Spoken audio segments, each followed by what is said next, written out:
सभी का स्वागत है। कल लास्ट क्लास में हमने कूलाम के नियम के बारे में अध्ययन किया था। आज हम उसी कूलाम के नियम का जो सदिश निरूपण है उसके बारे में पढ़ेंगे। तो आज की अपनी जो हेडिंग होगी वो होगी कूलाम के नियम का सदिश निरूपण। कूलाम के नियम का सदिश निरूपण, यानी जो कल हमने कूलाम के नियम का जो सूत्र उत्पन्न किया था, यानी कूलाम के नियम से जो विद्युत बल का जो सूत्र उत्पन्न किया था उस विद्युत बल का सदिश निरूपण हमको यहाँ पर करना है, यानी उसकी जो वेक्टर फॉर्म है उसको यहाँ पर प्रदर्शित करना है। कल अपने पास जो सूत्र आया था विद्युत बल का, विद्युत बल F बराबर 1/4 pi epsilon not Q1 Q2 बटे R स्क्वायर। ये जो यहाँ पर जो सूत्र है ये सूत्र बल के परिमाण को व्यक्त करता है। बल कैसी राशि है बच्चों? बल यहाँ पर सदिश राशि है और किसी भी सदिश को व्यक्त करने के लिए हमेशा दो चीजों की आवश्यकता होती है। यहाँ पहले पढ़ चुके हैं 11th क्लास में। अगर कोई सदिश राशि है तो सदिश राशि को व्यक्त करने के लिए पहले उसका परिमाण की आवश्यकता होती है और परिमाण के साथ साथ दिशा की भी आवश्यकता होती है। यानी सदिश राशि को व्यक्त करने के लिए परिमाण और दिशा इन दोनों की आवश्यकता होती है। यहाँ पर बल का जो परिमाण है F बराबर 1/4 pi epsilon not Q1 Q2 बटे R स्क्वायर। अब इसकी जो दिशा है वो किधर होगी इसे भी इसके साथ में अपन को प्रदर्शित करना है। तो इसके लिए हम क्या करते हैं, एक निर्देश तंत्र लेते हैं और उस निर्देश तंत्र के अंदर दो बिंदु आवेश लेंगे। पहला बिंदु आवेश Q1 हो जाएगा और दूसरा जो बिंदु आवेश है वो Q2 हो जाएगा। तो इसके लिए अपन को एक निर्देश तंत्र लेना है।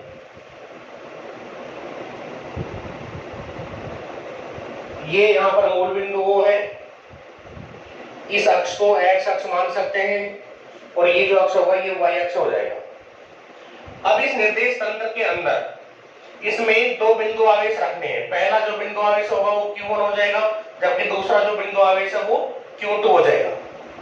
तो अपन यहाँ पर मान लेते हैं कि Q1 आवेश इस बिंदु पर रखा हुआ है और Q2 जो आवेश है वो यहाँ पर रखा हुआ है। Q1 और Q2 दोनों ही बिंदु आवेश हैं और ये दोनों बिंदु जो आवेश हैं वो इस निर्देश तंत्र के अंदर स्थित है। अब सबसे पहले ये जो Q1 आवेश है इस Q1 आवेश का इस मूल बिंदु O के सापेक्ष आपको स्थिति सदिश लेना है। स्थिति सदिश क्या होता है? किसी भी कण का उसकी स्थिति को बताने वाला जो सदिश होता है उसी को क्या कहा जाता है बच्चों? उसी को अपन स्थिति सदिश कहते हैं। यानी किसी निर्देश तंत्र में कण की स्थिति को दर्शाने वाला जो सदिश होगा उसी को क्या कहा जाएगा? स्थिति सदिश कहा जाएगा। तो यहाँ पर ये जो Q1 जो आवेश है इस Q1 आवेश का इस मूल बिंदु O के सापेक्ष आपको स्थिति सदिश लेना है। तो यहाँ पर मैं इस Q1 आवेश का इस मूल बिंदु के सापेक्ष स्थिति सदिश बनाता हूँ। आपको यहाँ पर थोड़ा सा फोकस करके समझना है। तो Q1 आवेश को इस मूल बिंदु O के सापेक्ष अपन क्या कर देंगे? कनेक्ट कर देंगे। अपन एक रेखा खींची, इस रेखा पर Q1 की तरफ तीर का चिन्ह लगाना है। Q1 की तरफ क्या लगाओगे? एरो का चिन्ह लगाओगे। तो ये जो स्थिति सदिश होगा ये स्थिति सदिश इस Q1 आवेश का हो जाएगा और इसको अपन किससे रिप्रेजेंट करेंगे? इसको R1 वेक्टर से व्यक्त कर देंगे। इसी तरह से Q2 जो आवेश है इस Q2 आवेश का भी आपको स्थिति सदिश बनाना है। तो Q2 आवेश को भी इस मूल बिंदु O से क्या करोगे? आप जोड़ दोगे यानी कनेक्ट कर दोगे। एरो हमेशा आवेश की तरफ ही लगाया जाएगा, यानी एरो का जो मुंह होगा वो हमेशा आवेश की तरफ आप रखोगे। तो एरो का मुंह अपन ने Q2 की तरफ रख दिया, यानी ये जो रेखा है, ये जो रेखाखंड है ये इस Q2 आवेश का इस मूल बिंदु के सापेक्ष स्थिति सदिश को क्या करता है बच्चों? व्यक्त करता है। और इसे अपन क्या मान लेंगे? ये R2 वेक्टर हो गया। यानी ये वाला जो स्थिति सदिश है ये Q2 आवेश का मूल बिंदु O के सापेक्ष स्थिति सदिश है और इसे अपन R2 वेक्टर से व्यक्त कर देंगे। अब यहाँ पर अपने पास जो दोनों बिंदु आवेश हैं वो दोनों बिंदु आवेश कौन से हैं? Q1 और Q2 है। इन दोनों के भी आपस में स्थिति सदिश होंगे, यानी Q1 आवेश का तो इस Q2 आवेश के साथ स्थिति सदिश होगा और Q2 आवेश का इस Q1 आवेश के सापेक्ष स्थिति सदिश होगा। जिस आवेश का स्थिति सदिश आपको ज्ञात करना हो, तीर का जो चिन्ह होगा वो उसी आवेश की तरफ आप लगाओगे। कि यहाँ पर आपको ध्यान रखना है कि जिस आवेश का आप स्थिति सदिश ज्ञात कर रहे हो, तीर का चिन्ह उसी आवेश की तरफ आपको लगाना है। यानी यहाँ पर ये तो Q1 आवेश है, इस Q1 आवेश का अगर स्थिति सदिश ज्ञात करोगे इसके सापेक्ष तो तीर का चिन्ह इधर आएगा, और Q2 आवेश का अगर ज्ञात करोगे तो तीर का चिन्ह जो होगा वो उसके अपोजिट आ जाएगा। यानी जिस आवेश का आप स्थिति सदिश ज्ञात कर रहे हो, तीर का चिन्ह हमेशा उसी की तरफ आएगा, ये आपको याद रखना है। ठीक है बच्चों, अगर Q2 आवेश का Q1 आवेश के सापेक्ष स्थिति सदिश बनाए, Q2 को बनाओगे तो तीर का चिन्ह Q2 की तरफ आएगा, और ये जो स्थिति सदिश होगा इस स्थिति सदिश को किसके द्वारा व्यक्त करोगे आप? Q2 आवेश का इस Q1 आवेश के सापेक्ष स्थिति सदिश है। यानी ये जो तीर का चिन्ह है ये Q2 आवेश का Q1 आवेश के सापेक्ष क्या बच्चों? स्थिति सदिश है। इसलिए इसे आप किससे व्यक्त करोगे? इसको आप R21 वेक्टर से व्यक्त करोगे। ये क्या हो जाएगा? R21 vector. यानी दूसरे आवेश का पहले आवेश के सापेक्ष ये क्या है? स्थिति सदिश है। यहां तक आया समझ में? कोई समस्या नहीं होनी चाहिए। यानी जब भी आप स्थिति सदिश बनाते हो किसी आवेश का दूसरे आवेश के सापेक्ष, तो जिस आवेश का स्थिति सदिश आप बना रहे हो उस आवेश की तरफ आपको तीर का या एरो का चिन्ह लगाना है। देखना कैसे है? दूसरे आवेश का पहले आवेश के साथ स्थिति सदिश है, तो इस आवेश का इस आवेश के साथ स्थिति सदिश को क्या किससे व्यक्त करोगे? R21 वेक्टर से। तो ये आपने R21 वेक्टर यहाँ पर लिख दिया। अगर स्थिति सदिश इधर लेना है, यदि आप इस आवेश का स्थिति सदिश लेते हो, इसका लोगे Q1 आवेश का Q2 आवेश के सापेक्ष यदि स्थिति सदिश लेते हो तो एरो का चिन्ह फिर इधर से इधर आएगा ये, और उसको आप किससे व्यक्त करोगे? R12 vector. यानी ये R12 वेक्टर हो जाएगा। तो ये दोनों में से आपको चित्र में कोई सा भी आप एक बना करके काम चला सकते हो। अगर दोनों बनाना चाहो तो दोनों बना दें। अब यहाँ पर ये दोनों इन दोनों आवेशों के आपस में क्या हो गए? स्थिति सदिश हो गए। तो आपको इस प्रकार से स्थिति सदिश बनाना आना चाहिए सबको। वैसे ये चीजें आप 11th क्लास में पहले ही पढ़ चुके हैं। अब यहाँ पर पहला जो आवेश है ये भी पॉजिटिव आवेश है, और ये Q2 जो आवेश है ये भी पॉजिटिव का आवेश है। दोनों आवेश कैसे? धनात्मक है। और हम जानते हैं कि सजातीय जो आवेश होते हैं, यानी एक ही जात के जो आवेश होते हैं, उनके बीच में प्रतिकर्षण लगता है, यानी वो एक दूसरे का क्या करते हैं? विरोध करते हैं।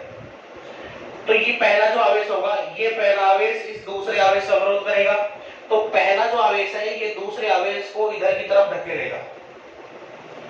यहां पर ये जो पहला जो आवेश है Q1, ये इस दूसरे आवेश को इधर की तरफ धकेलेगा। तो यहां पर दूसरे आवेश पर जो बल लगेगा बच्चों कौन सा होगा? दूसरे आवेश पर जो यहां बल लगेगा वो बल इधर लगेगा। यानी पहले आवेश के कारण दूसरे आवेश पर जो बल लगेगा उस बल को किससे व्यक्त करोगे? F21 vector. और F21 वेक्टर की जो दिशा होगी वो इधर की तरफ होगी। F21 वेक्टर की यहाँ पर जो दिशा होगी वो Q1 से Q2 की ओर होगी। यानी ये धन आवेश है, ये धन आवेश को क्या करेगा? बाहर की तरफ धकेलेगा, यानी प्रतिकर्षित करेगा। तो प्रतिकर्षण के कारण इस आवेश के कारण इस आवेश पर लगने वाला बल इधर की ओर होगा। ठीक है। अब इसके बाद में यदि इस आवेश पर इस दूसरे आवेश के कारण लगने वाला बल की दिशा देखें, तो ये भी यहां पर धनावेश है, ये भी यहां पर धनावेश है। तो ये वाला धनावेश इस पहले धनावेश को इधर की तरफ धकेलेगा, यानी ये भी इसको बाहर की तरफ धकेलेगा। तो यहां पर इधर जो बल लगेगा ये रेखा आपको सीधी बनानी है। इधर जो बल लगेगा वो कौन सा हो जाएगा, यानी इधर लगने वाला जो बल है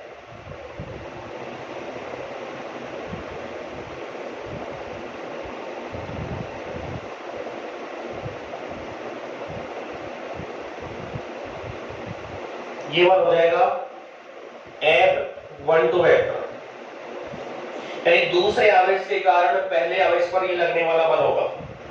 तो इस तरह से दोनों आवेशों पर एक दूसरे की अपोजिट दिशा में क्या लगेंगे, बल लगेंगे। अब यहां पर अपन एक चीज और समझते हैं कि स्थिति सदिश जो है उसकी दिशा को दर्शाने के लिए एकांक सदिशों का अपन उपयोग करते हैं। यानी R12 जो वेक्टर है इसकी जो दिशा है इसको दर्शाने के लिए जिस एकांक सदिश का यूज अपन करेंगे वो एकांक सदिश हो जाएगा R12 कैप। वो एकांक सदिश क्या होगा, उसका यदि नामकरण करें यानी R12 वेक्टर सदिश की दिशा को दर्शाने वाला जो एकांक सदिश है वो क्या हो जाएगा, R12 कैप हो जाएगा।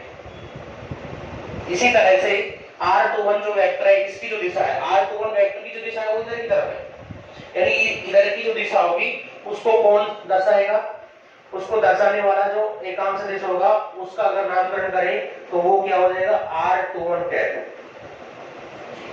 यानी किसी भी सदिश की दिशा को दर्शाने के लिए अपन R21 कैप या फिर R12 कैप का उपयोग करेंगे। तो ये जो एकांक सदिश है ये दोनों एकांक सदिश यहाँ पर इन स्थिति सदिशों की जो दिशा होगी उसको क्या करेंगे, व्यक्त करेंगे।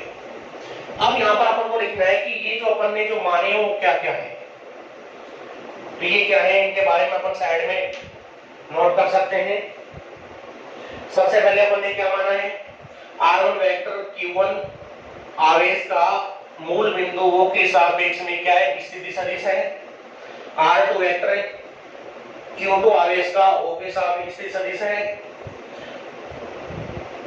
R21 वेक्टर Q2 आवेश का Q1 आवेश के सापेक्ष स्थिति सदिश है। और R12 जो वेक्टर होगा ये Q1 आवेश का Q2 आवेश के सापेक्ष स्थिति सदिश है। तो यहां तक आपको सबको क्लियर हो जाना चाहिए, इसमें कोई प्रॉब्लम नहीं रहनी चाहिए, इजी वे में आपको समझना है। थोड़ा सा यहाँ पर अपना जो ध्यान है उसको थोड़ा कंसंट्रेट करते हुए, फोकस करते हुए आपको धैर्य पूर्वक ये समझना है। कूलॉम का जो नियम है वो अपना जो स्थिर वैद्युत की जो चैप्टर है यानी जो पहला जो यूनिट है उसकी अपन इसको रीड करके मान सकते हैं। आगे बार बार इसी कूलॉम के नियम का जो सूत्र है यानी विद्युत बल का जो सूत्र है इसका बार बार यूज होगा आगे, तो आपको ये सूत्र बिल्कुल याद रखना है और इस सूत्र को याद रखने के साथ साथ इसको थोड़ा सा गहराई से समझना है। ठीक है बच्चों, तो ये अपन ने यहाँ पर एक चित्र प्रदर्शित किया है। इस चित्र को आप ऐसा कैसा अपने रजिस्टर में दाईं तरफ बनाओगे और उसके बाईं तरफ जो भी मैं लिखता हूँ वो ऐसा कैसा आप नोट कर देंगे। अब यहाँ पर R1 वेक्टर क्या है, Q1 आवेश का मूल बिंदु के सापेक्ष स्थिति सदिश है, इनको अपन लिख लेंगे।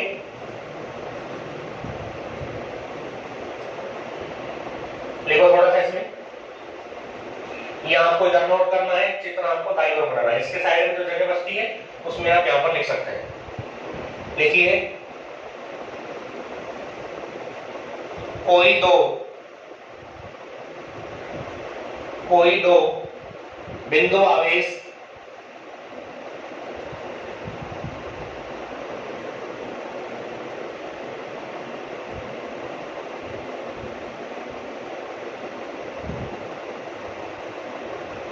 Q1 व Q2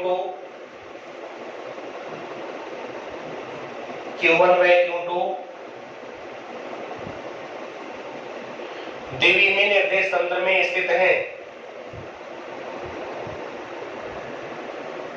द्विविमीय निर्देश तंत्र में स्थित है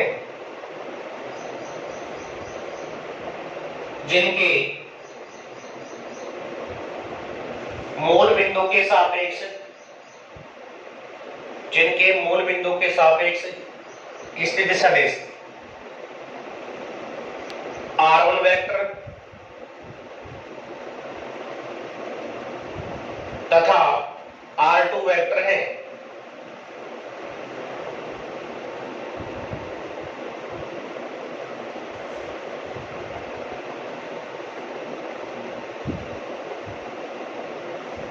ये यहां पर अपन लिख चुके हैं, इसके नीचे लिख देना r21 वेक्टर बराबर, देखो r21 वेक्टर क्या है, यहाँ पर r21 जो वेक्टर है ये दूसरे आवेश का पहले आवेश के सापेक्ष में स्थिति सदिश है, यानी r21 वेक्टर इस दूसरे आवेश का इस पहले आवेश के साथ में क्या है बच्चों, स्थिति सदिश है। तो यहां पर अपन लिख देंगे r21 वेक्टर बराबर क्या होगा, q2 आवेश का q1 आवेश के सापेक्ष स्थिति सदिश,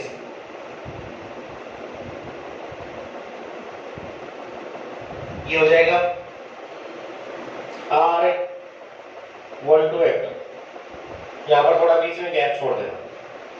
r12 वेक्टर क्या होगा, इस q1 आवेश का इस q2 आवेश के सापेक्ष में ये स्थिति सदिश हो जाएगा। तो ये हो जाएगा q1 आवेश का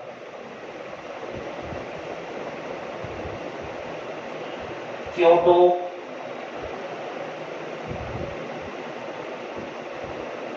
आवेश के सापेक्ष स्थिति सदिश,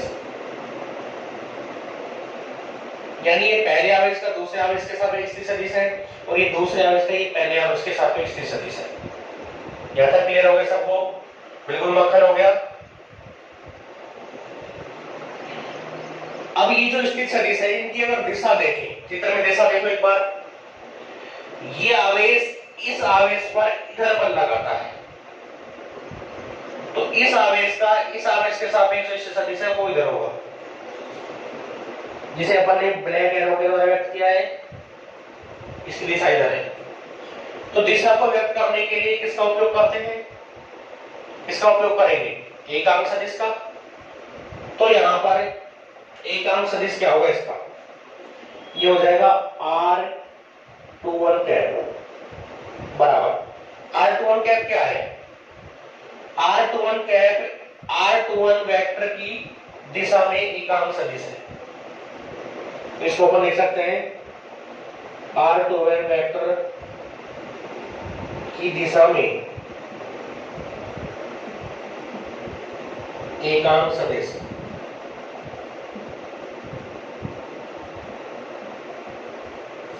एकांक सदिश किसे कहते हैं, ये आप पहले पढ़ चुके हैं, अगर आपको याद नहीं है तो मैं बता देता हूं कि एकांक सदिश क्या होता है। ऐसा सदिश जिसका परिमाण कैसा हो, एक हो, यानी एकांक हो, उसे एकांक सदिश कहते हैं। और ये एकांक सदिश किसी भी सदिश की दिशा को क्या करता है, केवल दिशा को ही व्यक्त करता है, यानी इसका परिमाण एक होता है, केवल दिशा को व्यक्त करता है। इसका अगर सूत्र देखें तो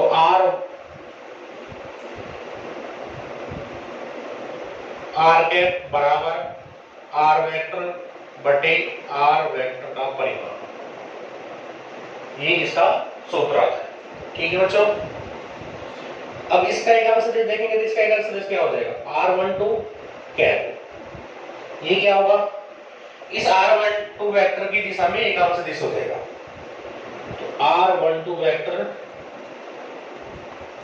की दिशा में एकांक सदिश, एकांक सदिश यहां पर केवल सदिश की दिशा को व्यक्त करेगा। तो ये अपन ने यहां पर आपको जो भी आपने ऊपर थोड़ी लिखी थी इस चित्र के साइड में इसको आप ऐसा कैसा प्रदर्शित कर सकते हो। ठीक है बच्चों, अब यहां पर आपको इस पहले आवेश पर इस दूसरे आवेश के कारण लगने वाला बल ज्ञात करना है। यहां पर एक चीज और लिख सकते हो आप, लिखना चाहो तो देखो r12 ये जो डिस्टेंस होगी यहां से यहां तक की दूरी और यहां से यहां तक की दूरी, दोनों ही दूरियां बराबर होंगी, तो इन दोनों को आप बराबर स्मॉल r भी मान सकते हो। तो यहां पर ये भी लिख सकते हैं,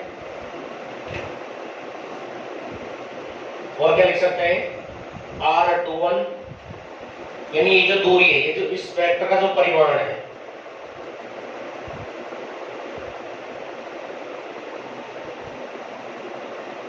बराबर r12 और बराबर इसको स्मॉल r अपन मान लेते हैं। इससे अपन को लिखने में थोड़ी सी समस्या नहीं होगी। इनका परिमाण जहां पर अपन लिखेंगे उसको स्मॉल r ही लिख देंगे डायरेक्टली।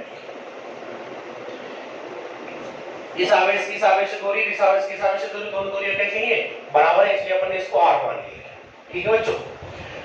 तो अब यहां पर इस पहले आवेश पर इस दूसरे आवेश के कारण लगने वाला बल आपको ज्ञात करना है। और बल का जो सूत्र है विद्युत बल का सूत्र F बराबर 1/4 pi epsilon not Q1 Q2 बटे r स्क्वायर ये होता ही है। ये आप कूलॉम के नियम में पहले पढ़ ही चुके हैं, ये सूत्र आपको याद रखना है। तो इस आवेश पर इस आवेश के कारण लगने वाला बल अगर आप ज्ञात करोगे तो बल कितना आएगा वो देखना। इस बल का एक तो होगा परिमाण और इस बल की एक होगी दिशा। बल सदिश राशि है और किसी भी सदिश को व्यक्त करने के लिए परिमाण और दिशा दोनों की क्या होती है आवश्यकता होती है, यह आप जानते हैं। तो यहां पर इधर जो बल लग रहा है ये इस दिशा में, यानी इस दिशा में ये जो बल लगा हुआ है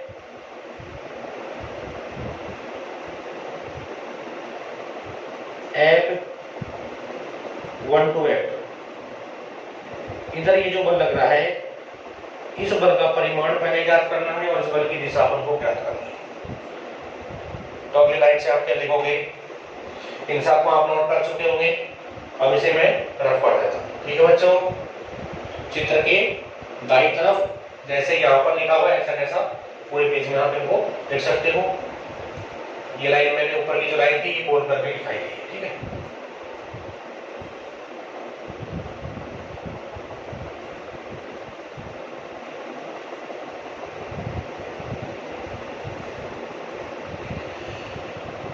Q1 आवेश पर Q2 आवेश के कारण लगने वाला बल ज्ञात करना है। तो क्या लिखेंगे, सबसे पहले लिखेंगे कूलॉम के नियम से, कूलॉम के नियम से। कूलॉम के नियम में बल का सूत्र क्या होता है, विद्युत बल का सूत्र ये होता है। ठीक है, आप पहले पढ़ चुके हैं, आपको याद है। कौन से आवेश पर बल ज्ञात कर रहे हैं, Q2 आवेश के कारण Q1 आवेश पर लगने वाला बल ज्ञात कर रहे हैं। ठीक है, या फिर अपन क्या कर सकते हैं, Q1 आवेश के कारण Q2 आवेश पर लगने वाला बल, दोनों में से कोई सा भी ज्ञात कर सकते हैं।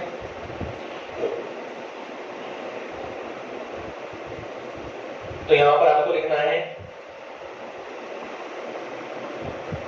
Q2 आवेश के कारण Q1 आवेश पर लगने वाला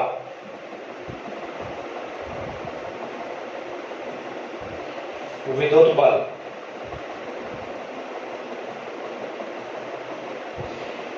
यानी दूसरे आवेश के कारण पहले आवेश पर लगने वाला विद्युत बल हमको यहाँ पर ज्ञात करना है।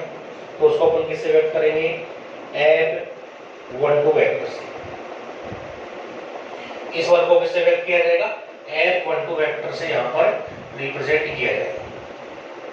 तो F12 वेक्टर क्या होगा, F12 वेक्टर में इस बल का परिमाण आएगा, साथ में इसकी दिशा आएगी। ठीक है बच्चों, बल का परिमाण क्या है, बल का सूत्र होता है F बराबर 1/4 pi epsilon not Q1 Q2 बटे r स्क्वायर।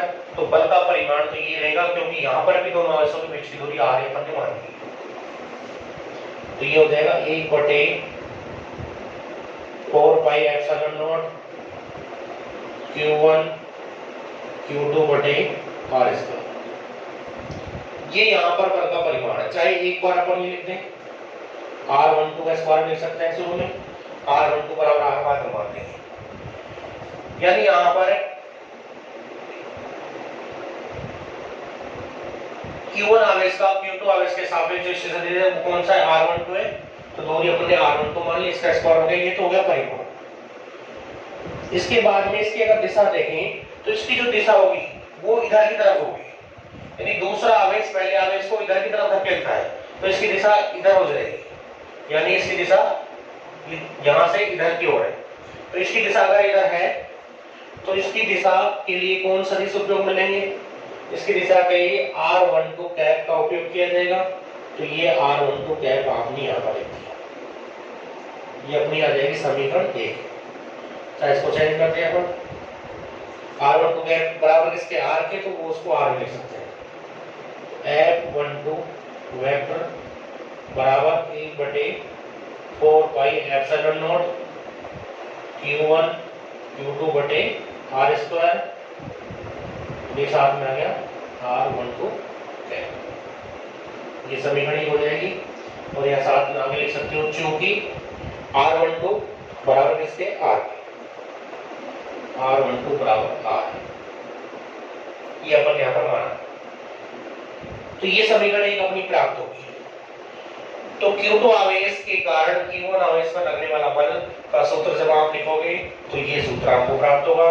ये यहाँ पर इसका क्या है जो परिमाण है, और ये यहाँ पर इसकी क्या दिशा, यानी R12 जो कैप है उसकी दिशा यहां से इधर की तरफ है, ये दिशा है उसकी। ठीक है, क्लियर, बिल्कुल मक्खन हो गया, सही तरीके से समझ में आ गया, कोई समस्या नहीं होनी चाहिए। ठीक है बच्चों, इसके बाद में इस दूसरे आवेश पर इस पहले आवेश के कारण लगने वाला बल ज्ञात करना है। यानी जब दूसरा आवेश पहले आवेश को प्रतिकर्षित करता है तो पहला आवेश भी दूसरे आवेश को प्रतिकर्षित करेगा। दोनों एक दूसरे के कट्टर दुश्मन है, क्योंकि दोनों की जात एक ही है। अगर दोनों की जात अलग अलग होती तो दोनों एक दूसरे के प्रेमी होते, फिर तो आकर्षित करते, लेकिन अब दोनों की जात किसी समान है, इसलिए दोनों एक दूसरे कैसे बिल्कुल कट्टर दुश्मन, यानी एक दूसरे को फूटी आंख भी नहीं सुहाते हैं, एक दूसरे को भगाते रहते हैं, प्रतिकर्षित करते रहते हैं। ठीक है, समीकरण 1 तक आप नोट कर लोगे। अब मैं इसको रफ कर देता हूं।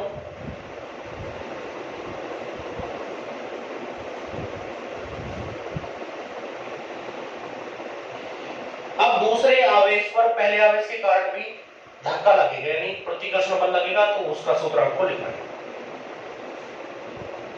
तो क्या लिखेंगे? Q1 आवेश के कारण Q2 आवेश पर विद्युत बल, यानी पहला आवेश भी दूसरे आवेश को प्रतिकर्षित करेगा, तो उस पर लगने वाले विद्युत बल का सूत्र क्या होगा बच्चों? उस बल को, यानी दूसरे आवेश पर पहले आवेश के कारण लगने वाले बल को अपन किससे रिप्रेजेंट कर रहे हैं?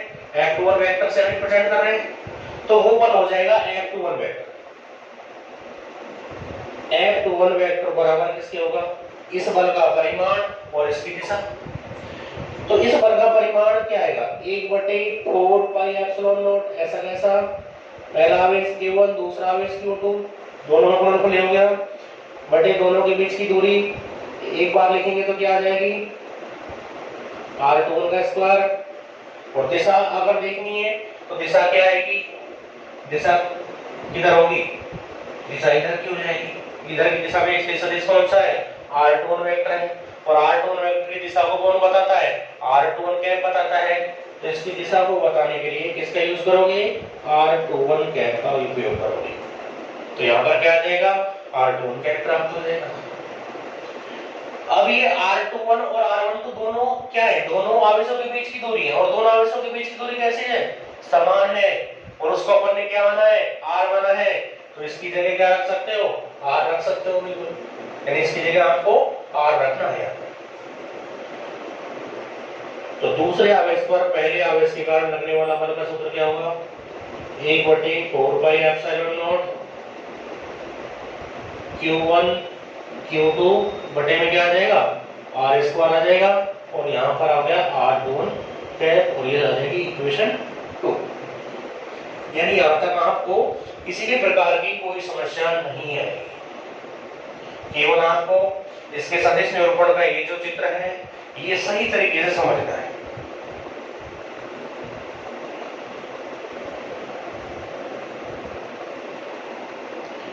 R12 कैप और R21 कैप, इनको अगर थोड़ा सा ध्यान से देखें, R12 जो वेक्टर है, R12 वेक्टर की दिशा यहां से इधर की तरफ है, यानी R12 जो वेक्टर है सॉरी r12 वेक्टर की जो दिशा है वो यहां से इधर की ओर है और r21 वेक्टर की दिशा इधर की ओर है।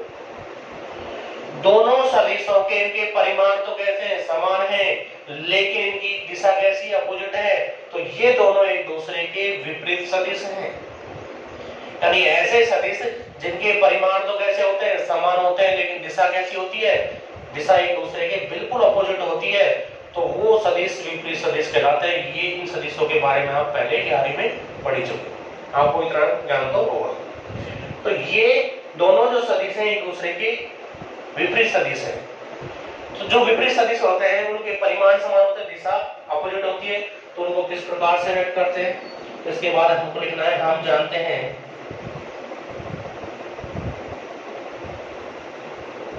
हैं कि R21 जो वेक्टर है, R21 जो वेक्टर है ये R12 वेक्टर का कैसा है, अपोजिट है। यानी R21 वेक्टर जो है ये R12 वेक्टर का कैसा है, अपोजिट है। तो इसकी दिशा कैसी अपोजिट, तो R21 का कैप बराबर हो जाएगा माइनस R12 कैप। विपरीत जो सदिश होते हैं उनकी दिशा कैसी होती है, अपोजिट होती है, तो R21 कैप बराबर होगा माइनस R12 कैप। यानी यहां पर इस समीकरण 2 में R21 कैप की जगह आप ये भी रख सकते हो। समीकरण जो 2 है उसमें R21 कैप की जगह आप R12 कैप अगर लिखोगे तो चिन्ह कैसा आ जाएगा बच्चों, माइनस का चिन्ह आ जाएगा। तो यहां पर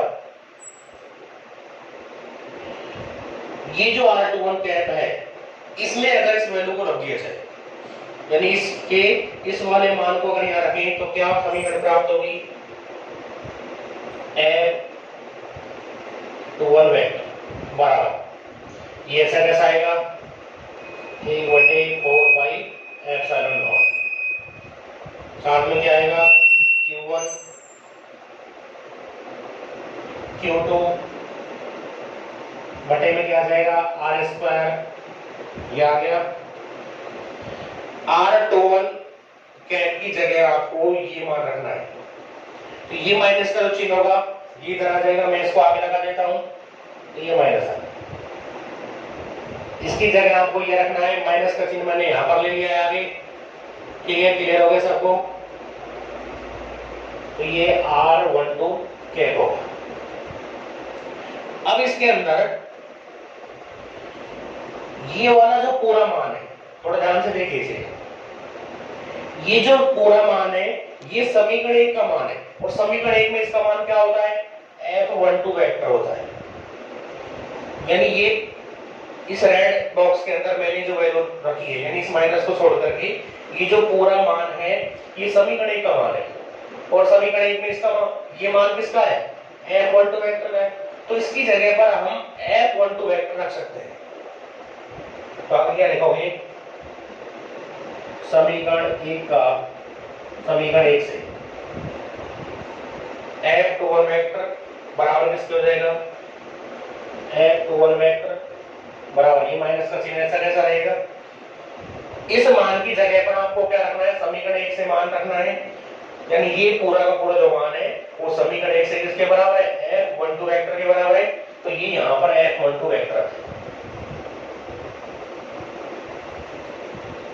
हो गया। क्लियर, बिल्कुल मक्खन हो गया सबको, कोई समस्या नहीं होनी चाहिए। यानी समीकरण 1 से ये जो मान है बॉक्स रेड बॉक्स के अंदर जो मान है ये F12 वेक्टर का मान है, तो इसकी जगह F12 वेक्टर रखिए। अब ये कौन सा बल है, ये वाला जो बल है दूसरे आवेश पर पहले आवेश के कारण लगने वाला बल है। यानी जो दूसरा आवेश है उस दूसरे आवेश पर जो पहले आवेश के कारण जो बल लगता है वो बल कौन सा है, F21 वेक्टर। और ये बल कौन सा है, पहले आवेश पर दूसरे आवेश के कारण लगने वाला बल। यानी इस दूसरे आवेश पर इस दूसरे आवेश के कारण इस पहले आवेश पर लगने वाला बल है F12 वेक्टर, और पहले आवेश के कारण दूसरे आवेश पर लगने वाला बल है F2 वेक्टर। यहां से क्या स्पष्ट होता है हमको, यहां से ये स्पष्ट होता है कि ये दोनों जो बल हैं, यानी दो आवेशों के बीच लगने वाले तो जो दोनों प्रतिकर्षण बल हैं, यानी दोनों जो बल हैं वो दोनों विद्युत बल एक दूसरे के विपरीत होते हैं। तो अपन ये कह सकते हैं कि ये जो कूलाम का जो नियम है, देखो ये जो सूत्र अपन को प्राप्त हुआ है कि न्यूटन की गति का तृतीय नियम है, जिसको अपन क्रिया प्रतिक्रिया नियम भी कहते हैं। क्रिया प्रतिक्रिया जो नियम होता है, उस नियम में क्या होता है कि जब एक वस्तु दूसरी वस्तु पर बल लगाती है तो दूसरी वस्तु भी पहली वस्तु पर बल लगाती है, और उन दोनों बलों के जो परिमाण होते हैं वो तो कैसे होते हैं, बराबर होते हैं, लेकिन उन दोनों बलों की जो दिशाएं होती है वो कैसी होती है, अपोजिट होती है। तो ये न्यूटन का ये कौन सा नियम है, तीसरा ही नियम है। तो यहाँ से अपन को ये स्पष्ट हो जाएगा कि कूलाम का जो नियम होता है ये न्यूटन के तीसरे नियम का क्या करता है, पालन करता है। तो आपको यहाँ तक उतारना है और इसके नीचे क्या लिखना है, फिर स्पष्ट होता है कि कूलाम का जो नियम है ये क्रिया प्रतिक्रिया नियम या न्यूटन के थर्ड जो नियम है उसका क्या करता है बच्चों, पालन करता है। तो यहाँ तक आप नोट करो सबको। एक गुण आपको ऐसा कैसे पढ़ना है, यहाँ से समीकरण एक से मान रखा है, ठीक है। इसके नीचे लिखो अतः स्पष्ट है कि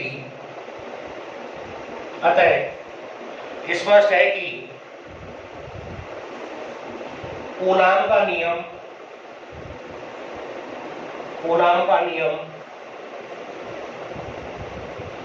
न्यूटन के तृतीय नियम का पालन करता है। न्यूटन के तृतीय नियम का पालन करता है। तो आज हमने यहाँ पर कूलाम के नियम का सदिश निरूपण पढ़ा।